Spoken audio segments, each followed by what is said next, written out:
Hi, and welcome to the show. Subscribe at kevinmd.com/podcast and get CME for this episode by clicking on the CME link in the show notes. Today, we welcome Marthena Phan. She is a medical student, and her Kevin MD article is titled My Experience with Repeating a Year of Medical School. Marthena, welcome to the show. Thank you, Kevin, for having me here today. So let's start by briefly sharing your story and journey. Sure. So, like Kevin said, I'm Marthena. I am a second-year medical student at Florida International University, Herbert Wertheim College of Medicine in Miami. So I also went to FIU for undergrad, and I went into medical school straight from undergrad. I first started in 2021 as part of the class of 2025. And originally, I was part of the class of 2025, and I had started in the summer of 2021, and I had actually gotten through my first year of medical school. Although I did have a couple of obstacles or incidents that happened during that year, but I did eventually get to second year as part of the class of 2025. But eventually I was kind of told by the school or the administration to go back to the first year of medical school and rejoin as the class of 2026. And of course, originally that was a, very difficult and, devastating, event and that I went through, especially since at the time that I was going through it, there were not really a lot of people that had experienced that as well. I did know of a few students at my school who had either also repeated a year of medical school or who had also experienced academic challenges like I had. But at the time, there were very few of them that were really kind of openly talking about what they had went through. I kind of had to either kind of try to seek out people on my own, or I was referred to them, kind of by someone else or by someone that was in administration at the school. But there wasn't really anyone who was openly sharing their experiences and what they had gone through. So initially it was a little bit difficult for me to, kind of find support from someone who had experienced that. So that's a really big reason why I decided to, share my story and, share my story in the form of the Kevin MD article to, kind of, serve as, someone or a source for other students kind of going through similar experiences. And even if there is someone out there who may not be, entirely comfortable reaching out to me directly, or at least, if they can see my story and, see that they're not the only ones who are going through, repeating year of medical school or just experiencing academic challenges in general. I'm hoping that, that can empower them or, encourage them to, seek support or help maybe from somebody else or through another source. So that's kind of an overview of, me and, how I've got here today. And I'm interested in child neurology. So that's currently what I'm working towards, although I am keeping an open mind as well, especially since I have about 2.5 years of school left. But that's what I'm most interested in right now. So thank you so much for sharing your story. And you're right, there aren't a lot of medical students who share this experience. So take us into that difficult time at the end of your first year and you were called in by administration. Tell us that Sure. story. Yeah, of course. So the second time that I was called into administration, so this was right when I had started second year, the first time when I was part of class of 2025, and I had just received notification that I had failed a second course. So basically, at least at my school, if you fail 2 courses, then you have to go to administration. Either that, or if you fail like a remediation exam, which is what happened to me the first time I went to administration, and they allowed me to stay with my original class.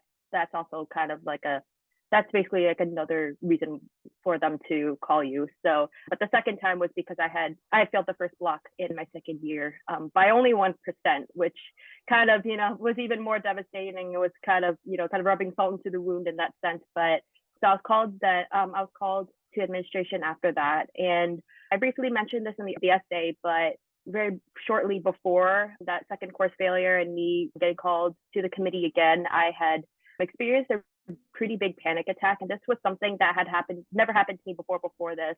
It was the first time and it was really frightening. Thankfully, I was able to kind of recognize what was going on, when it was occurring. And then I called the mental health services at my school and they were able to kind of talk me through the episode and, ensure that I was okay and that I could recover. But that was also kind of like an exacerbating factor towards my second course failure, just like the general anxiety and stress that I was feeling. I felt like I was overwhelmed again, being overwhelmed by the course material again, like I was kind of falling back into old ways.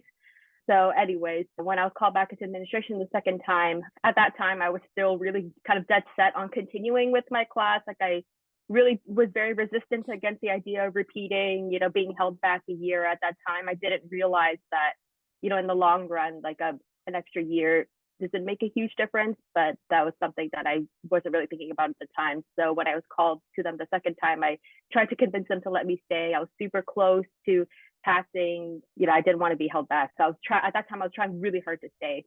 But it wasn't, and around that time as well, about a couple of days after I had that meeting, I also got COVID. So the timing of everything was just kind of terrible because I got COVID. So I had to stay home from school while also waiting for this really big news, this decision of whether they're going to let me continue or have me start over. So there was kind of dealing with a bunch of things at once. I was also studying for a midterm at that time as well because, medical school, you kind of, a lot of times you kind of just have to keep going, even if there's other things going on in your life. Like you can't, school kind of just doesn't just stop. Sure. So I had to do that as well. But eventually, literally the day before I was supposed to return from school, after I was kind of home quarantining from COVID, that's when they told me, you are going to have to go back to first year, going to repeat the year and join the class of 2026, which is the class after mine. And, of course, when I first heard that news, I was just devastated. I felt like everything that I had worked for up to that point was kind of in vain.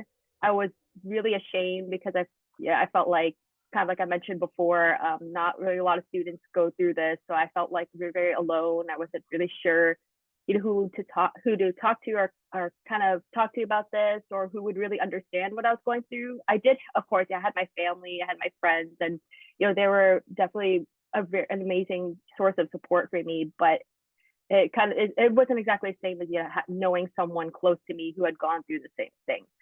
So that was, definitely what was going through my mind at that time. Was I kind of felt hopeless. Like I wasn't even sure like if it was going to work out the second time when I would return to school. So there was kind of there was a lot of uncertainty there. So yeah, it was really a very uncertain and scary time for sure. So what was it like doing the first year of medical school over after that initial shock? So when I first came back initially, I was pretty scared. I didn't know if I would be successful the second time, or if I was going to be able to get through. I was also worried about people judging me at school, not just the people people in my old class, but also my new classmates. I did not know like how they were going to react to to me and how my situation. So when I first joined, I didn't really try to talk to anyone. I kind of mostly kept to myself. I just because I wasn't sure like how if they were going to accept me or not. And Yeah. fortunately, I did know a few people who also were in the same. Eventually, I did find that there were other people in the same situation. Even like a couple of people I was friends with from my old class, they also eventually ended up joining me in the class of 2026. So that was definitely very helpful because at least in the first few weeks of my second first year, I did have their support. I wasn't completely alone, but at that time I didn't really try to get to know new people just because I wasn't sure how they would react to us, or if they would accept us. But at the end of the first block, so I think this is about almost 2 months into the first year, that's when I finished the first block. I had passed. I not only passed, but I had done well as well. I had also done well. I decided that's when I decided to kind of open myself up more to my new classmates. So we have a class group chat. So in the class group chat, that's when I kind of introduced myself to everyone. I shared my story, what I had gone through, and why I was how I had gotten to be part of their class. And everyone was very supportive. They thanked me for sharing my story. And they were saying things like, we really support you and we're glad that you're here. And kind of just hearing that from them, I think that really helped a lot. Because before I kind of closed myself off to them, I didn't really know what they thought of me. But I think after me, taking the initiative to introduce myself and share my experiences with them, that's when I really started to understand that most people of my colleagues are very supportive. So to get into medical school, of course, you would have to have top marks in pre-med classes and the MCATs and all that. So can you contrast the difficulty in the work that you had in medical school versus pre-medical school? Yeah, definitely. So, at least in my experience in undergrad throughout college, there wasn't really kind of that obligation as in medical school to be studying all the time to retain the material, and also the material was more like spaced out, and there wasn't as much new material being taught to me, like to my classmates in college at that one time. So I didn't really feel like I had to be studying every day to try to retain everything for the exams. And a big part of that was because there wasn't as much that we were being taught at that time. So while in medical school, at least, when I first started, I definitely felt like there was like a whole semester's worth of material, like in 1 week, or maybe sometimes even in a couple of days. So definitely, I definitely felt like I still feel like that now, to be honest. But in medical school, in order to kind of not just retain everything, but also really understand everything and be able to perform well on exams, you do have to review every day, study every day. I felt like in undergrad, I didn't really have to do that. I could kind of just maybe wait till like a week before, like a few days before an exam to kind of start reviewing everything. I definitely felt like I had a lot more downtime because of that, so it's a lot easier to manage.